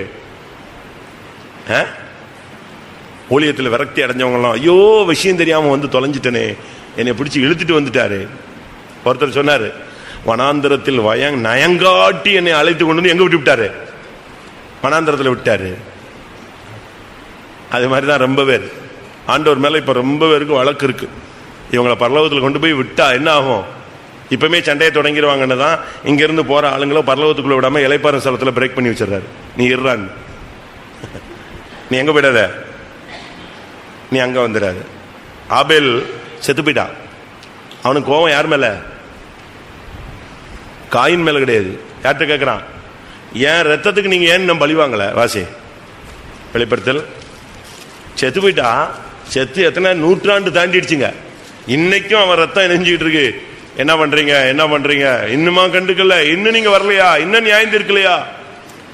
6:10 வெளிப்படுத்தல் 6:10.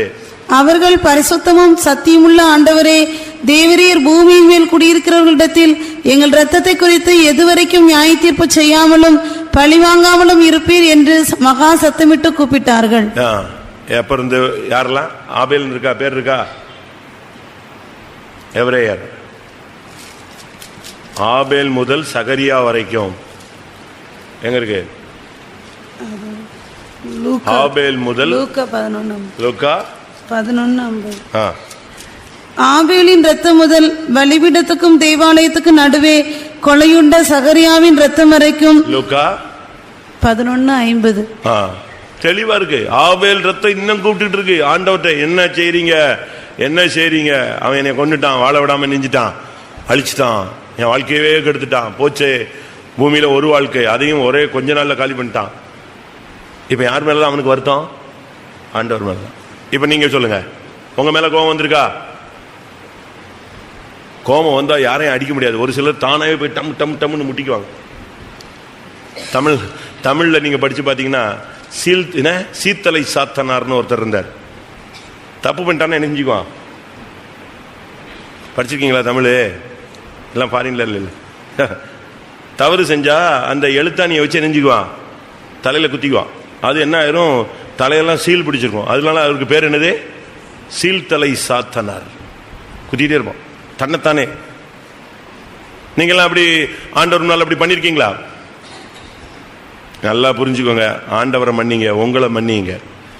அடுத்து இங்கே சப்ஜெக்ட் வருவோம். ஆண்டவரே மன்னியும். எதை மன்னிக்கணும்? 1 சாமுவேல் 25:28. உமது அடியாளின் பாதகத்தை மன்னியும். இங்கே சொல்ற இங்க மன்னிப்பு கேட்கறத பாத்தீங்கன்னா பாதகத்தை மன்னியும். பாதகம் அப்படின்னா தமிழ்ல பாதகம் இருக்கு, இங்கிலீஷ்ல கிரைம், குற்றம். போலீஸ்ல நீங்க போனீங்கன்னா குற்றத்தை 2ஆ பிரிப்பான். ஒன்னு சிவில், மற்றொன்று என்னது?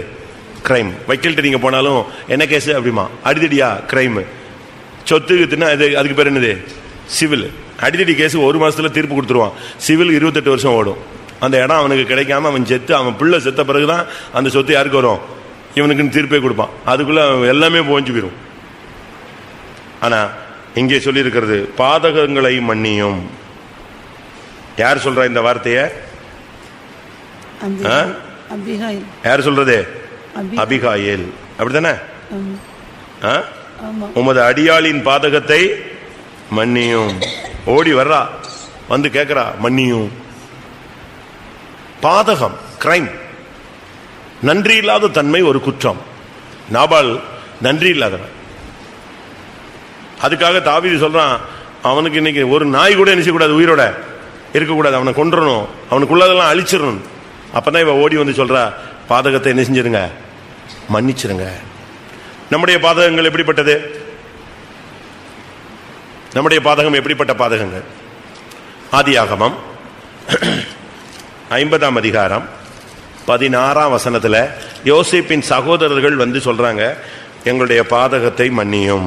உம்முடைய சகோதரர் உமக்கு பொல்லாங்கு செய்திருந்தாலும் அவர்கள் செய்த துரோகத்தையும் பாதகத்தையும் நீர் தயவு செய்து மன்னிக்க வேண்டும் என்று உம்முடைய தகப்பனார் மரணமடையும் முன்னே உமக்கு சொல்லும்படி கட்டளையிட்டார். உம்முடைய சகோதரர்கள் செய்த துரோகத்தையும் பாதகத்தையும் நீர் தயவு செய்து மன்னிக்க வேண்டும். உங்களால மன்னிக்க முடியுமா?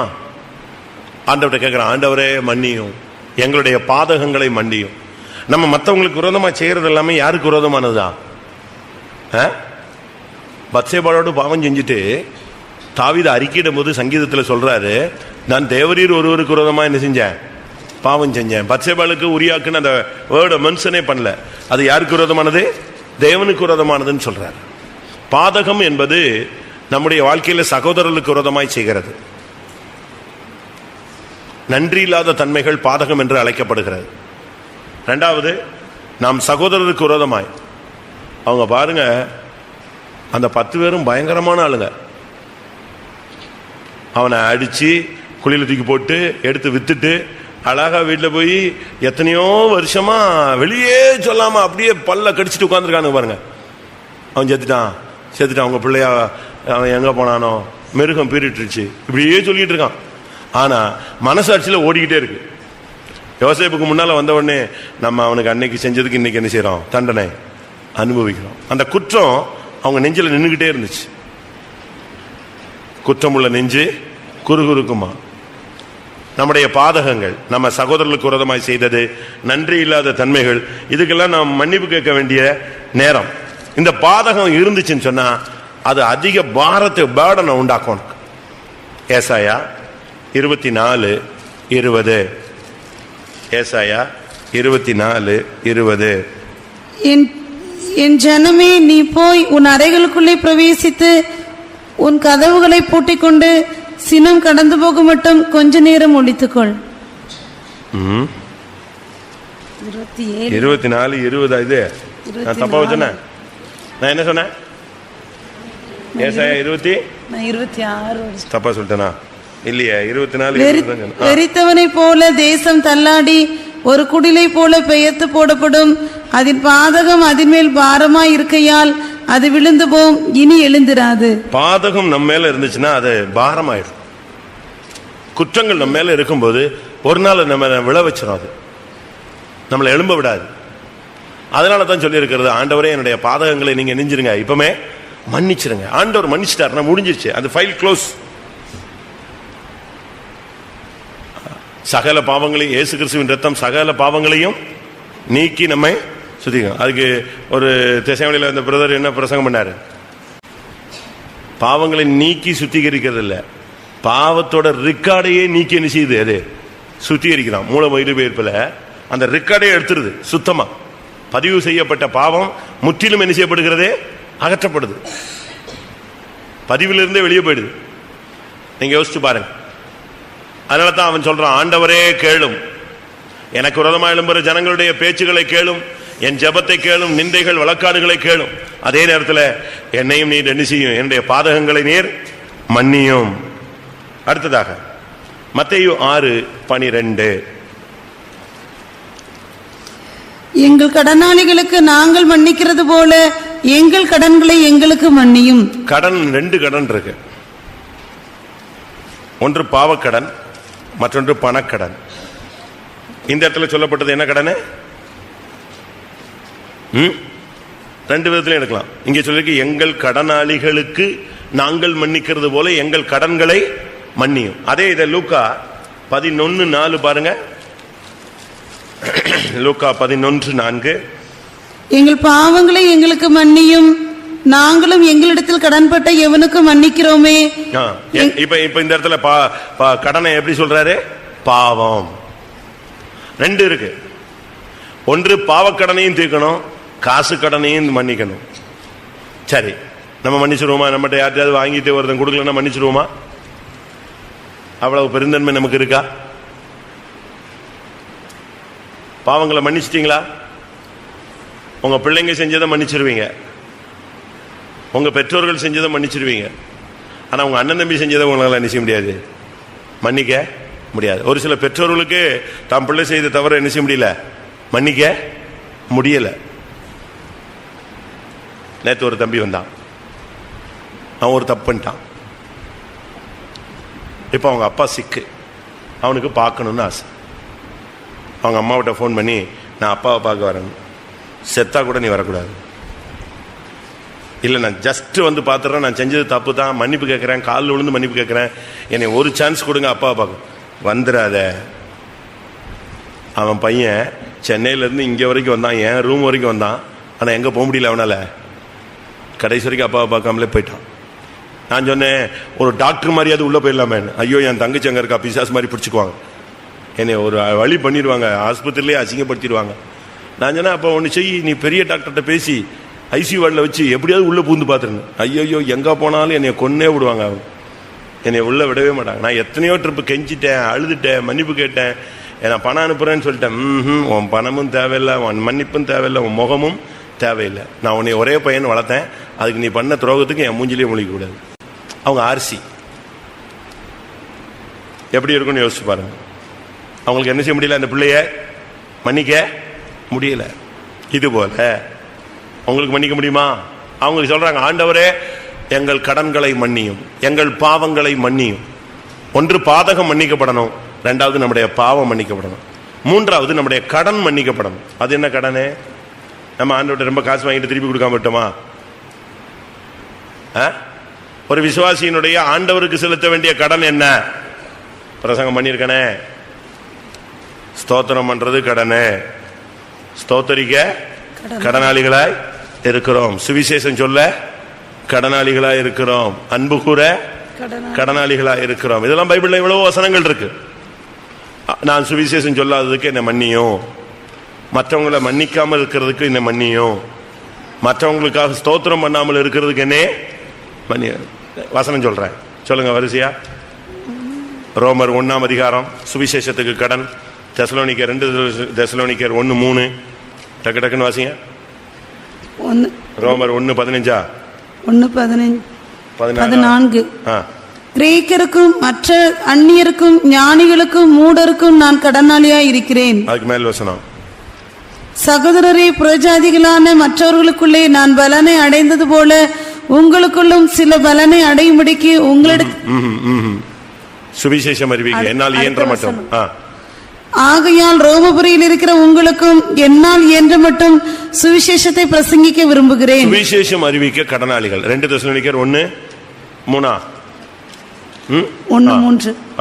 சகோதரரே, நாங்கள் எப்பொழுதும் உங்களுக்காக தேவனை ஸ்தோத்திரிக்க கடனாளிகளாய் இருக்கிறோம். நம்ம மேல விழுந்த கடன், ஒரு விசுவாசிக்காக, ஒரு ஊழியக்காரனுக்காக, தேசத்துக்காக, சபையில் உள்ள ஜனங்களுக்காக, உனக்கு அறிமுகமான எல்லாருக்கா நீ என்ன செய்யணும்? தேவனை ஸ்தோத்திரிக்கணும். இந்த கடன்ல நீங்க என்னைக்கு தீர்க்க போறீங்கன்னு தெரியல, அது நிச்சயமா செய்யணும். அடுத்து 2வது சுவிசேஷம் அறிவிச்சே ஆகணும். சும்மா நீ மட்டும் பைபிள் தூக்கிட்டு வரக்கூடாது, போகணும். சுவிசேஷத்தை அறிவி, உன்னால முடிஞ்ச அளவு அறிவுக்கு ஏற்ற மாதிரி சொல்லு. அது பெரிய அழகா அப்படி சொற்கோர்வை, என்னது என்ன எழுத்து, என்ன வார்த்தைகள் எல்லாம் அப்படியே கோர்வையாக எதுகை மோனையோட தான் பேசணும்னு அவசியம் கிடையாது. நீ உன்னுடைய ஸ்டைல்ல பேசினாலே போதும், அந்த ஆத்மாவுடைய இருதயத்தை தொட்டா போதுமானது. அடுத்து அன்பு கூறுகிற 1 யோவான் 4:11. பிரியமானவர்களே, தேவன் இவ்விதமாய் நம்மிடத்தில் அன்பு கூர்ந்திருக்க நாமும் ஒருவரிடத்தில் ஒருவர் அன்பு கூற கடனாளிகளாய் இருக்கிறோம். எல்லாரையும் நேசிக்கணும். அடுத்ததாக லூக்கா 23:34 படி இயேசு சொல்றார், பிதாவே இவர்கள் அறியாமல் செய்கிறார்கள், இதை மன்னியும். இதுதான் பயங்கரமான கான்செப்ட். வாசிங்க லூக்கா 23:34. அப்பொழுது இயேசு, பிதாவே இவர்களுக்கு மன்னியும், தாங்கள் செய்கிறது இன்னதென்று அறியாதிருக்கிறார்களே என்றார். பாத்தீங்களா? அப்படி மன்னிக்க முடியுமா? அவங்க அறியாமல செஞ்சாங்க. இயேசுவை சிலுவையில் அறைஞ்சது தெரிஞ்சா தெரியாமலா? ரொம்ப தெளிவா செஞ்சாங்க. அவங்க சொல்றாங்க, அவரு பிலாத்து சொல்றான், பரபாசை நான் விடுவிக்கட்டுமா, இயேசுவை விடுவிக்கட்டுமான்னு. என்ன சொல்றாங்க? பரபாசை விடுவீங்க. அப்ப இவர் ரத்தமும் இவருடைய என்னது, எங்கள் மேலும் எங்கள் பிள்ளைகள் மேலும் இந்த ரத்த பலி வரட்டுங்க, செய்யுங்க, அடிச்சு கொள்ளு அப்படின்னு சொல்றான். அப்படி இருக்கா வசனம்? அவங்க எங்கள் மேலும் எங்கள் பிள்ளைகள் மேலும் வரட்டும் சொல்லி ஏத்துக்கிட்டு சிலுவையில் அறைஞ்சது. ஆனா இயேசு சொல்றாரு, எப்படி சொல்றாரு? இவர்கள் அறியாமல் செய்கிறார்கள். ஆனா உண்மையாவே அவங்க அறியாம தான் செஞ்சது. வாசிங்க மத்தேயு 27:25. அதற்கு ஜனங்கள் எல்லாரும், இவனுடைய இரத்த பலி எங்கள் மேலும் எங்கள் பிள்ளைகள் மேலும் இருப்பதாக என்று சொன்னார்கள். எப்படி இருக்கும்? இப்படி ஏத்துக்கிட்டவங்களை இயேசு சொல்றாரு, இவர்கள் என்ன செய்தார்கள்? அறியாமல் செய்கிறார்கள். அப்படி சொல்ல முடியுமா? சின்ன பையனா பரவாயில்ல, அறிவில்லைன்னு சொல்லலாம்.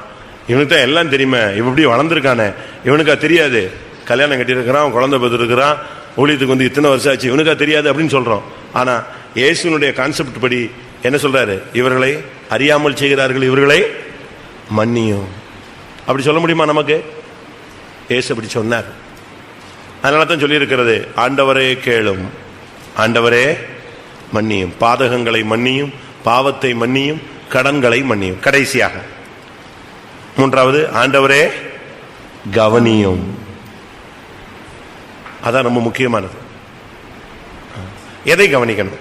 அதுக்கு ஒரு 2 பாயிண்ட் சொல்லி முடிக்கிறேன். சங்கீதம் 5:1.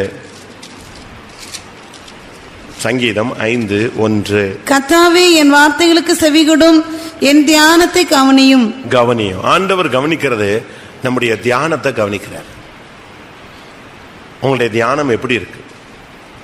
இன்னைக்கு தியானங்கிறது வேற மாதிரி போயிடுச்சு. மெடிடேஷன் சொல்லிட்டு அது யோகா, அப்படி இப்படி ஆழ்நிலை தியானம், அந்த தியானம் இந்த தியானம்னு நினைஞ்சிருச்சு, வித்தியாசமா போயிடுச்சு. ஆனா பைபிள் படி உள்ள தியானம்னா என்ன? ஆண்டவரை தியானிக்கும் போது கரெக்டா நீங்க தியானிச்சீங்கன்னா அனல் மூடும். ஆனா சரியா தியானிக்காம உட்காந்துக்கிட்டு வேற எதையோ தியானிச்சிட்டீங்கன்னா ஒன்னு ஆவி என்ன செய்யும்? தொய்ஞ்சு போயிடும்.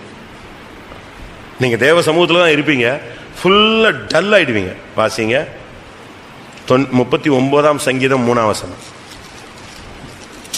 சரியா தியானிச்சா அக்கினி. என் இருதயம் எனக்குள்ளே அனல் கொண்டது, நான் தியானிக்கையில் அக்கினி மூண்டது. தியானிக்கையில அக்கினி மூடும். கரெக்டா தியானிச்சிட்டீங்க, ஆண்டவரே என்னுடைய வாழ்க்கையை ஒப்பு கொடுக்கிற சுவாமி, அப்படியே ஜபிச்சு ஜபிச்சு ஜபிச்சு அனல் முடிச்சுன்னா பிடிச்சிடும்.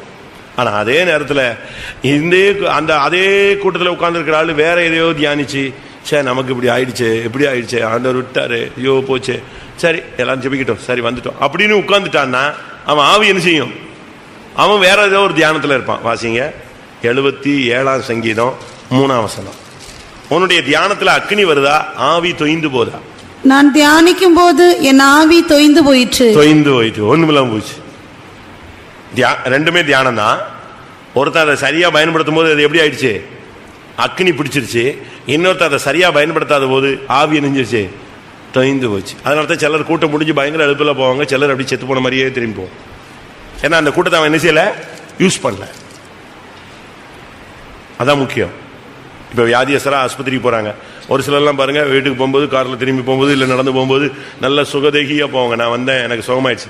ஒரு சிலர் பாருங்க திருப்பி போவாங்க, அது சுகமாகாதாமே, அது அப்படிதான் இருக்குமாமே, இந்த வியாதிக்கு மருந்தே இல்லையாமே, இப்படி செத்து போன மாதிரியே திரும்பி போவான். போகும்போதே 10 பேரை சாவடிச்சிட்ட மாதிரி தான் போவோம். கேட்குறவங்களாம் அப்படியா, மருந்தே இல்லையா, போச்சா. அவன் ஆவியும் சேர்ந்து தொய்ஞ்சு போகும். நம்பிக்கையெல்லாம் என்ன செய்யும், தளரும். இன்னைக்கு நீங்க எப்படி தியானிக்கிறீங்க? உங்களுடைய தியானம் எப்படிப்பட்டது? ஆண்டவரே என் தியானத்தை கவனியும்,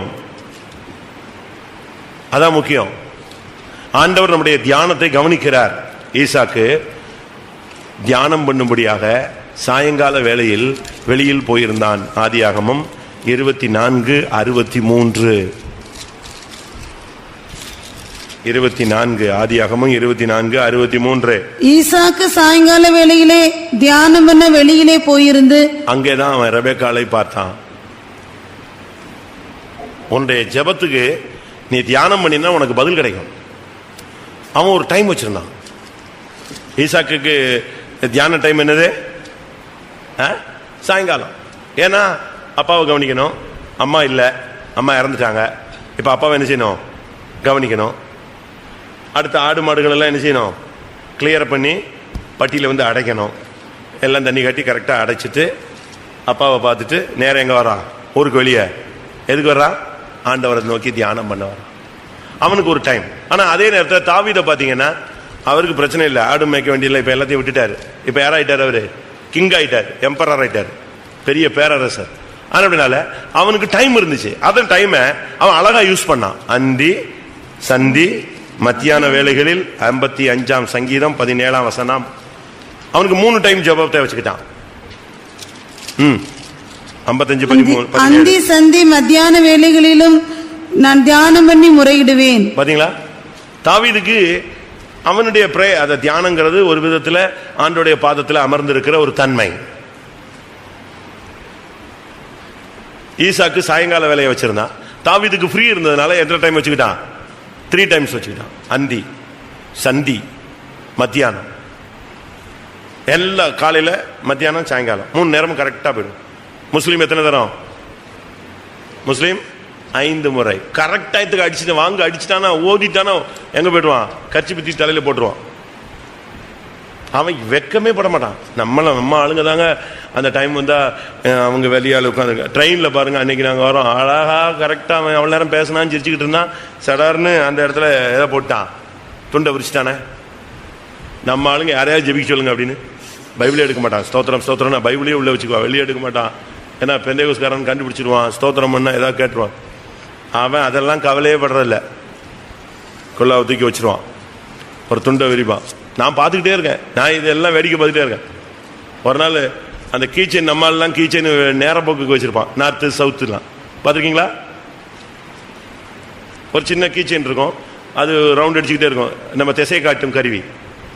அவன் அதை வச்சிருக்கான். ட்ரெயின் அன்னைக்கு போய்கிட்டு இருக்கு. நான் என்னடா இவன் முஸ்லீம் இப்படி தூக்கி வச்சு பார்த்துக்கிட்டே இருக்கான். கரெக்டாக பார்த்தான், அது அந்த காஃபா வைத்து நோக்கி அது திரும்பிடுச்சு. திரும்பின உடனே கரெக்டாக துண்டு அதுக்கு நேரம் இப்படி டைரக்ஷனை திருப்பி போட்டு முழங்கால போட்டான். எங்கே போகுது? அவனுடைய இது ஸ்ட்ரைட் மக்காவை நோக்கி பார்க்கணும். இதே பழக்கம் தானியலுக்கு இருந்துச்சு. மக்காவை நோக்கி பார்க்கல, எங்க நோக்கி பார்த்தான்? தானியேல் தான் 3 தரம் செய்து வந்தபடி எருசலேமுக்கு நேராக தன் பலகணிகளை திறந்து வைத்து எருசலேமுக்கு நேரம் ஜெபிக்கிற பழக்கம். நீ மக்கா மதீனா பாரு, நான் எருசலேமை பார்க்கறேன்னா தானியேல் 6:10.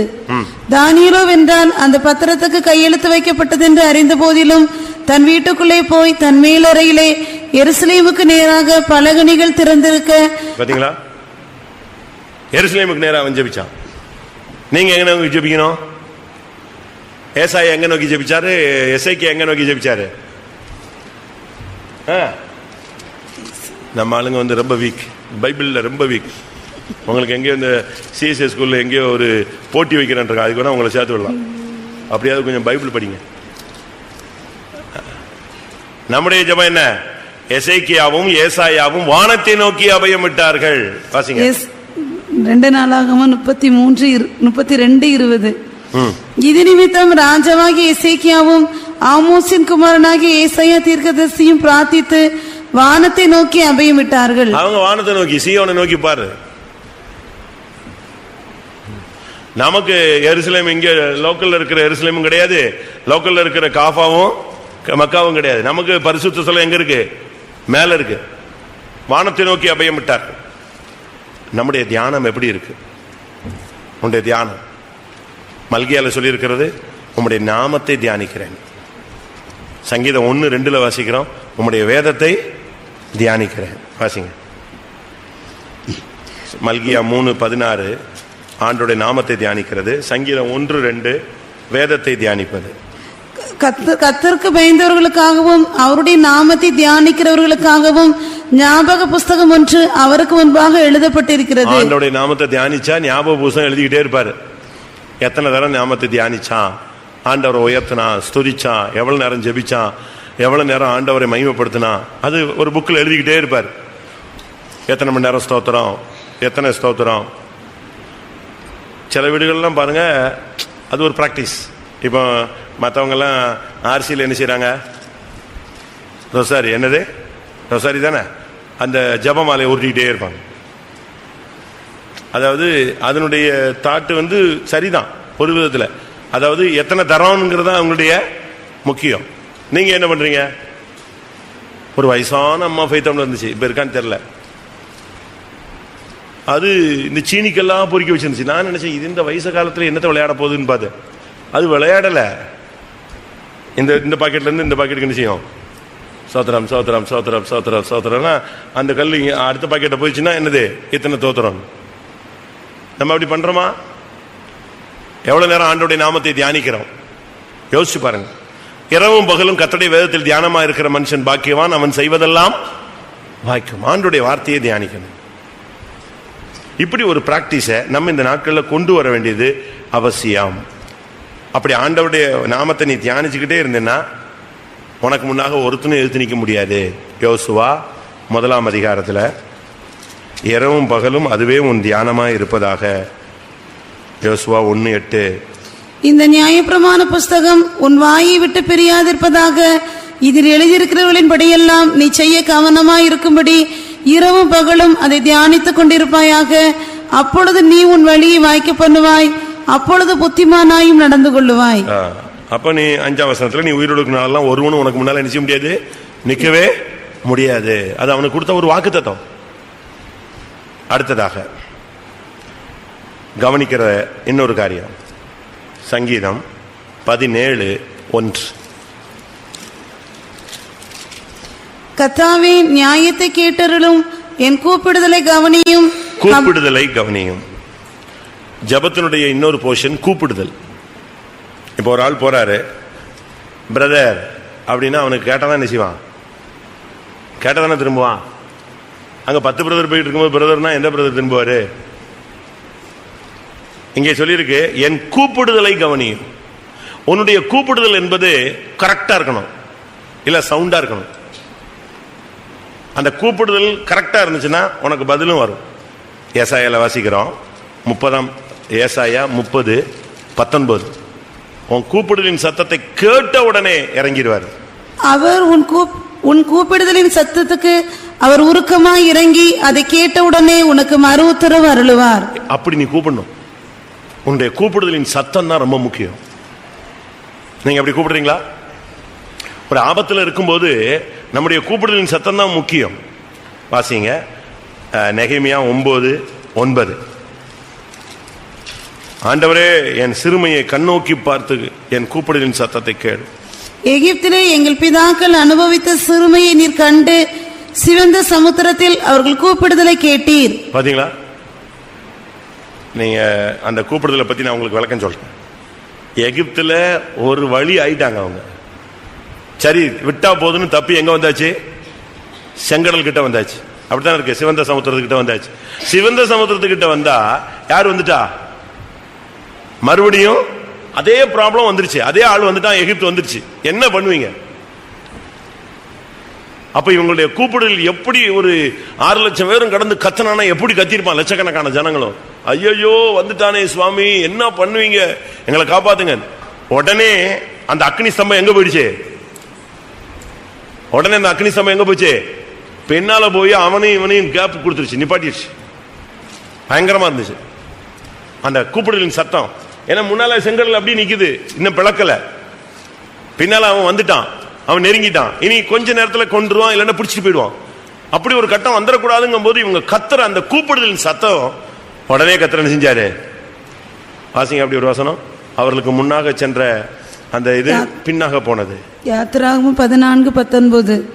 அப்பொழுது இஸ்ரவேலரின் சேனைக்கு முன்னாக நடந்த தேவதூதனானவர் விலகி அவர்களுக்கு பின்னாக நடந்தார். அவர்களுக்கு முன் இருந்த மேக ஸ்தம்பமும் விலகி அவர்கள் பின்னே நின்றது. அது எகிப்தியரின் சேனையும் இஸ்ரவேலரின் சேனையும் ராம் முழுவதும் ஒன்றோடொன்று சேராதபடி அவைகள் நடுவில் வந்தது. எவ்வளவு அருமையா கத்தர் கொண்டு வந்து மேகத்தை உள்ள விட்டார் பாத்தீங்களா? அப்படியே பிரேக் அடிச்சுக்கிட்டே வர்றாரு. நெருங்காத நெருங்காத நெருங்காத.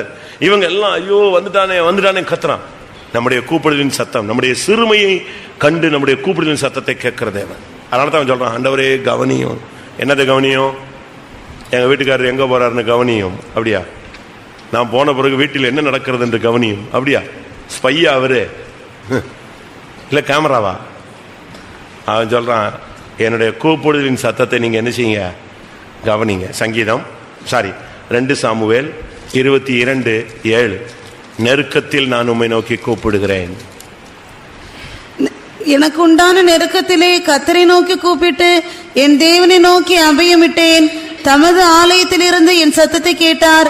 என் கூப்பிடுதல் அவர் செவிகளில் ஏறிற்று. நீ கூப்பிடு, உன் சத்தம் யார் செவியில கேட்கும்? அவர் செவியில போய் ஏறும். ரட்சிக்க கூடாதபடி அவர்களுடைய கைகள் குறுகி போகவில்லை, கேட்க கூடாதபடி அவருடைய செவிகள் மந்தமாகவும் இல்லை. அவர் கேட்ட உடனே மறு உத்தரவு கொடுப்பார். அடுத்த செகண்ட் பதில் வந்துடும். உன்னுடைய கூப்பிடுதலின் சத்தத்தை அவர் கேட்கிறது. நீங்க கூப்பிடணும்.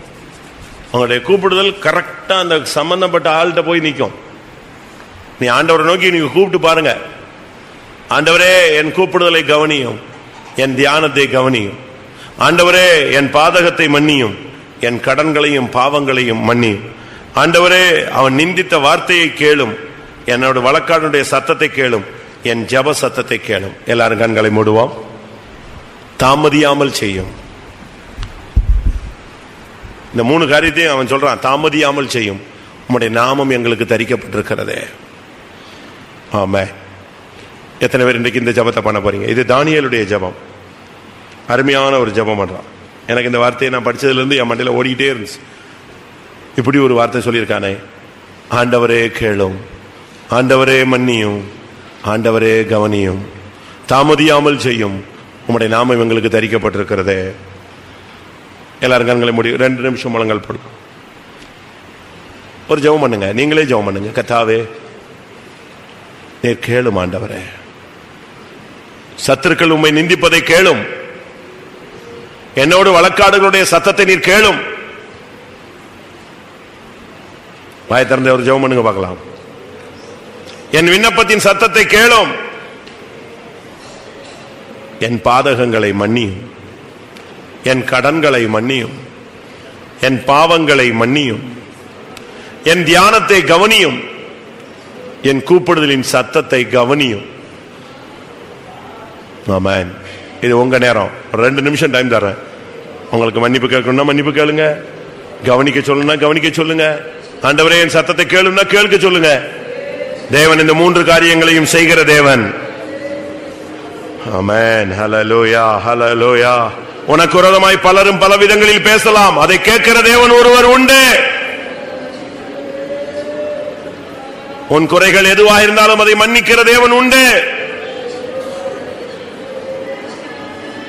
உன் தியானத்தை, உன் கூப்பிடலின் சத்தத்தை கவனிக்கிற ஒரு தேவன் உண்டு. நீ கூப்பிட்டு எத்தனையோ ஒரு பதில் கொடுக்காமல் போகலாம். உன் பிள்ளைகள் பதில் கொடுக்காமல் போகலாம். உன்னுடைய குடும்பத்தார் பதில் கொடுக்காமல் போகலாம். கவனிக்காதது போல போய்கொண்டே இருக்கலாம். ஆனால் தேவன் உன் கூப்பிடுதலை கவனிக்கிற தேவன்.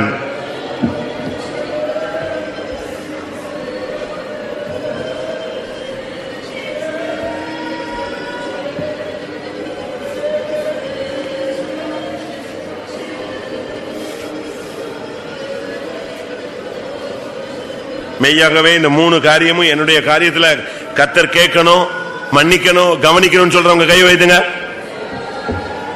ஆமென். என் பாதகத்தை கர்த்தர் மன்னிக்க வேண்டும். எனக்கு விரோதமாக நிந்திக்கிறவருடைய சத்தத்தை அவர் கேட்க வேண்டும். என் கூப்பிடுவின் சத்தத்தை அவர் கவனிக்க வேண்டும்.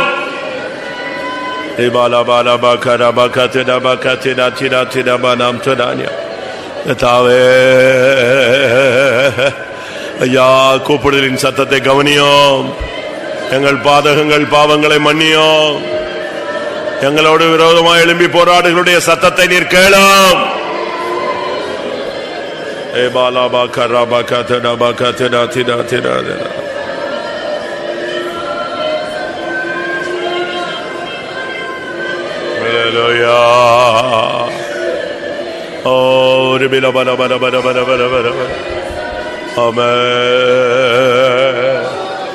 ஏசப்பா, கேளும் கேளும் கேளும் கேளும் கேளும். ஏசப்பா, மன்னியும் மன்னியும் மன்னியும் மன்னியும் மன்னியும். ஆண்டவரே, கவனியும் கவனியும் கவனியும். அல்லேலூயா.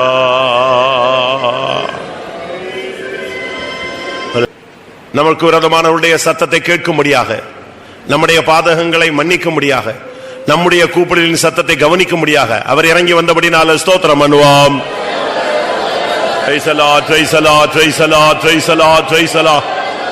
தம்முடைய நாமம் தரிக்கப்பட்ட ஜனங்களுக்காக அவர் தாமதியாமல் பல காரியங்களை அவர் செய்ய போறபடினால ஸ்தோத்திரம் பண்ணுவோம். யாருக்கு விரோதமாய் உள்ளவருடைய காரியங்களை கர்த்தர் கேட்டாரோ, எவர்களை மன்னித்தாரோ, எவர்களுடைய கூப்பிடலின் சத்தத்தை கவனித்தாரோ, அவர்களை சேர்க்க அவர் வரப்போறபடினால ஸ்தோத்திரம் பண்ணுவோம். அந்த நாளுக்கு என்று தகுதிப்படுத்த முடியாது ஸ்தோத்திரம் பண்ணுவோம்.